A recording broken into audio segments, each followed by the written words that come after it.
Hey everybody. Hello. It's another beautiful day. I love you so much. I wanted to talk about, for just a second, or lots of seconds actually, just a couple minutes, how important it is because, for instance, I posted a status on Facebook yesterday that said, hey, just a quick reminder, you got this. And so many people are like, oh, I needed that so bad, thank you so much. Like, whoa, like, it just gave so many people an opportunity to be like, wow, thank you for hearing me or acknowledging me, or not, but not even knowing, So it's just, I want to address the fact that everyone's journey is equally everything, equally hard, equally easy, equally fun, equally sad, equally intense, equally confusing, because everyone's coming at from where they're at, and that's all they have. So of course everything's going to apply into that. And with that, it is probably so important, which I'm truly realizing now, how much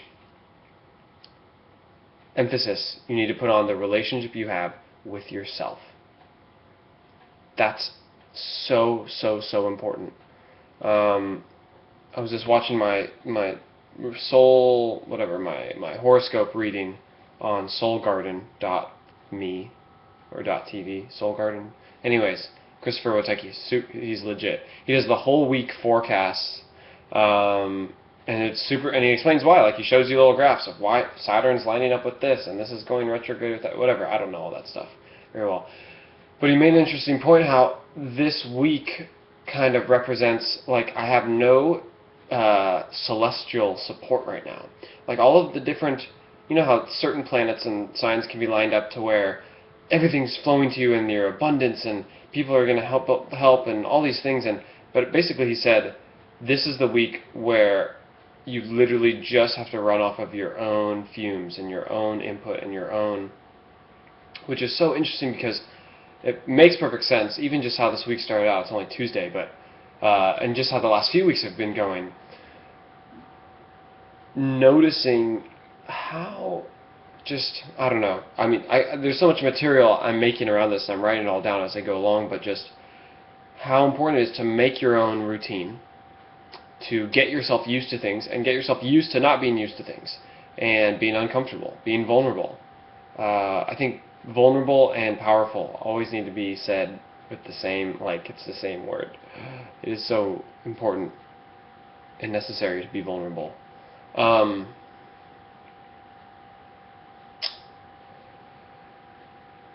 For one, obviously, leave a comment. What's the thing with you that really, like, I don't know, describes an attribute of your relationship you have with yourself, or something you do that keeps you going through? But it's like, I kind of have this. I've created this internal, you got this sort of dude sitting on my shoulder internally. You get what I mean. And I think it's probably the most important thing for people to be able to cultivate self-generative joy, self-generative motivation, self-generative happiness, self-generative solitude. To be able to, like, I have this house all to myself, like, all day, and how I treat that time and how I use that time by myself shapes my entire reality. And thankfully, for the last over a month now, like consistently, I've been using that time to get in my body, do qigong, do yoga, do like CrossFit style high intensity workouts, do all the stuff to get my body. I'm working in the garden, I'm working outside, I'm keeping the house clean, I'm doing extra little things for my dad, and then I'm spending tons and tons of time researching, developing my own skills, and creating content and working on my site and doing all these things. And I don't see, there's literally like 3 people that I see all week, pretty much. More specifically, 2 people. The only people I really hang out with, like, all week. And when we hang out, we're just working on stuff anyways. Whether it's art, though, like, we've been doing a lot of painting, which is cool. But so the point being, it's part of, like, I saw it on this picture. It's like entrepreneurialism, doing what some won't for a couple years, so that you can have the life that most can't. And it's like, it makes so much sense that we were designed, whether we were designed or not, but that we are inherently, part of our design is that we can take care of ourselves, and we can be there for ourselves, and we can talk ourselves through things, and we can heal ourselves through things, because we are inherently not always with other people. And even if we are with other people, they're not always the best people, or people that you resonate with, or whatever. So anytime you're feeling down, or doubtful, or worried, or scared, or unsure, or uncertain, or whatever, it's like that phrase, God doesn't give you anything you can't handle. You're designed, you are made to completely just be your own life. And the way you do that is to get to the foundation, to get before all the stuff your parents taught you, before all the stuff your school taught you, before all the stuff your poor unconscious habits taught you, that you learned through TV and commercials and movies and magazines and whatnot. And just get back to what makes sense and what's real.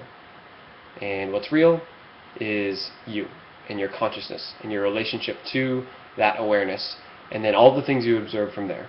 All the thoughts, all the emotions, the interactions, the sounds, the smells, and then how you respond to them. And after enough responding and noticing and responding and noticing, you start to learn how to approach these things. And these are these codes for consciously reprogramming your entire reality back to its original blueprint. We're designed to be all conditionally loving. We're designed to be, community based. We're designed to be conscious and aware and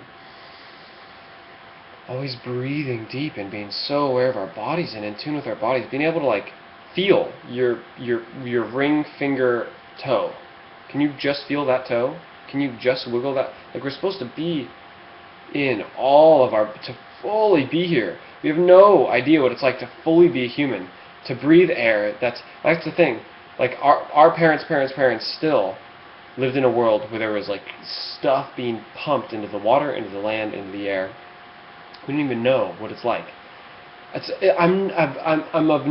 not surprising to me at all that people in the Bible live to be 500 years old, because there's nothing in the way. There's nothing in the way other than your own, even then, just your own thoughts or stress and whatever, but there's no pollution. Everything's organic. There's no, it's incredible. So there's a step to get back to that, and we have to get back to our original self. And that's why, it's part of evolution, there's more and more things, right? as time goes by and as the world passes. And there's more and more things to think about, more and more things to be aware of. Back in the day, you just had to be aware of, you wake up, where is your family, how are they doing? Where is your farm, how's it doing? Where is your, health, how's it doing? And where's your, whatever. That's about it. That's it. How's the neighbor doing? Let's go see him today. That's it. And now we have, how's my phone doing? How's my TV show doing? How's the internet doing? How's my job doing? How's my family doing? How's this group of friends doing? How's this group of friends doing? How's this doing at this? There's so much. And there's a way to accommodate that, and there is a way to handle that. And it's just using the intelligence we're inherently born with. You look at flowers that do all these crazy things, it's of no stress to them. So, thanks for watching. It was nice to get that out. Take a deep breath with me, if you would.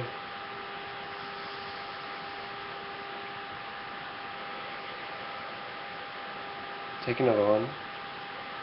And notice. Think of that word subtlety. What that means, subtle.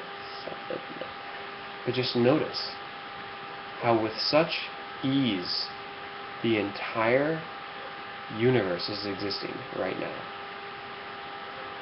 Everything you could possibly think of, all the things going on this planet, even just in your neighborhood, even all the things going on in your house right now, who knows, in your backyard, in your state, all these things are happening with just ease when you're not judging them, when you're not assuming it should be a certain way, or expecting it to be a certain way, or comparing it to something else. Such ease. So until I see you in the next video, I'd love for you to consciously choose and practice to try to stop 10 to 20 times within now and the next video you see, which might be tomorrow or the next day. Stop 10 to 20 times and just notice. Be that ease. Notice it. It's just your mind that's going to come up with ideas of how it's not graceful or easy. And those are just thoughts. Thoughts are just thoughts. You can choose what to think. I love you. And that's a choice. Have a beautiful day. Website's going really good. It's almost done. I love you so much.